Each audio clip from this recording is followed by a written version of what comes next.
Então, Bessel van der Kolk, que é o autor cujo livro nós vamos ter aí como um guia principal, ele nasceu na Holanda, ele está atualmente aí com uns 80 anos, né? Fez os estudos, a formação dele nos Estados Unidos, nas universidades de Chicago, de Harvard. Ele foi um cara pioneiro no campo do trauma. Sabe aquela pessoa que quando chega e tudo ainda é mato? É ele. Então é muito interessante acompanhar a evolução da carreira dele, junto com as reflexões que ele vai fazendo ao longo daquilo que ele está estudando. Ele é o primeiro psiquiatra da primeira equipe que pesquisa como o trauma modifica os processos cerebrais. Ele dirigiu o Hospital de Boston e no finalzinho dos anos 90, ele começa essa rede nacional de estresse traumático infantil. E uma dos temas, eu acho que de maior militância dele, é que a Associação de Psiquiatria Americana aceite o trauma de desenvolvimento ou trauma complexo como um diagnóstico, que se vocês não sabem, ainda não é aceito por essa associação. E ele pesquisa como se desenvolvem as situações traumáticas nas diferentes etapas da vida e como nós podemos nos proteger, prevenir e tratar o trauma.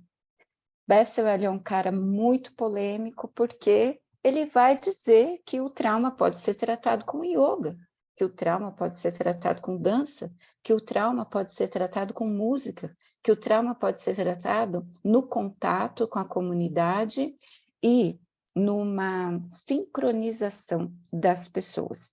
Tudo isso tem bases neurobiológicas e a gente vai explorar esse mundo nesses 4 módulos com vocês.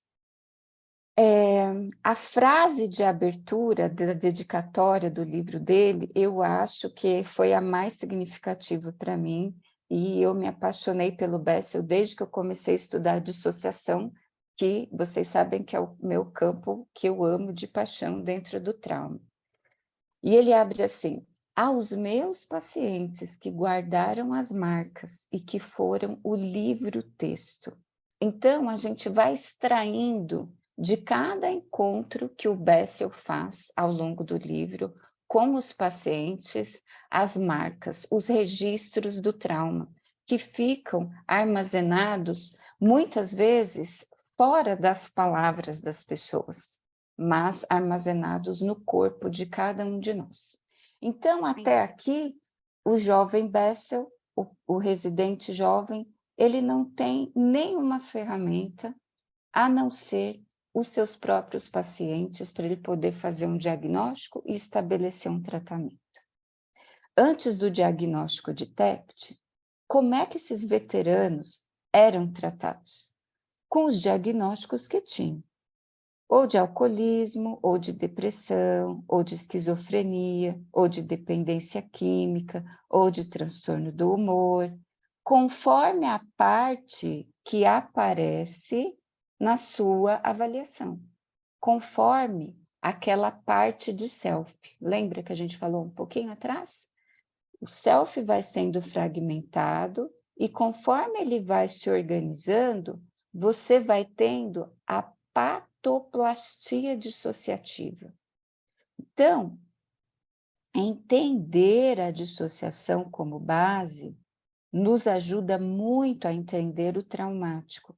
E na época, esse conhecimento não estava claro, certo? Apesar de que haviam muitos estudos sobre dissociação, haviam muitos estudos sobre todos esses diagnósticos, mas ninguém colocava num construto único. E era uma coisa que ficava muito particularizada para a população militar. Tipo, esses negócios aí que esses caras sentem é porque eles são soldados.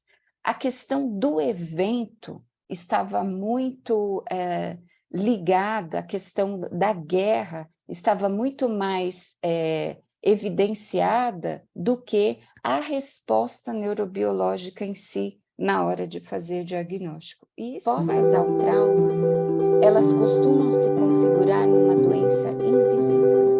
Aqueles que sofrem do rescaldo do trauma podem parecer bem-sucedidos, mas por dentro